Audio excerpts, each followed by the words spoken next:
صاحبي كلمني وقال لي انه اتسرق، وكل ده عن طريق خطأ صغير جدا. من اخطر الحاجات الفترة دي هي اللينكات والويب سايت اللي بيجولك عن طريق اشخاص غير موثوقين، وانت بكل طيبة وبديهية بتفتح اللينكات دي من غير ما تفكر. واحب اقولك ان دي اول خطوة عشان تخش الصندوق المظلم، ومجرد ما بتاخد اول خطوة في الصندوق المظلم ده فكل بياناتك بتتسرق.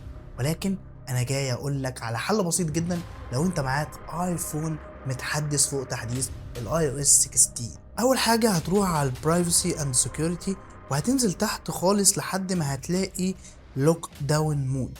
هتخش على اللوك داون مود، وبعد كده تعمل تيرن اون لوك داون مود. اللوك داون مود هو عباره عن نظام حمايه بيحمي جميع بياناتك، واي ابلكيشن او اي ويب سايت، اي حاجه عندك على الجهاز بتكون مخفيه تماما عن اي هاكر. طبعا هيعمل ليميت على شويه حاجات، وعلى بعض المواقع وبعض الويب سايتس هتكون عليها ليميت، وفي بعض الويب سايتس مش هتشتغل، ولكن ده بيكون امان بدرجه عاليه جدا. تاني خطوه تعملها هتخش على اعدادات سفاري، وهتلاقي عندك في البرايفسي اند سكيورتي بريفنت كروس سايت تراكنج. تحتها على طول هتلاقي هايد اي بي ادرس، وده لازم تفعله للتراكرز والويب سايتس. لازم تكون مفعلة عشان يخفي الاي بي بتاعك عن اي حد عايز يسرق اي بيانات شخصية ليك. وخليك دايما حذر في الحاجات دي، لان الحاجات دي بتسبب لمشاكل كبيرة جدا. ممكن بيانات سرية او بيانات خصوصية تتسرب عن طريق الكلام ده كله.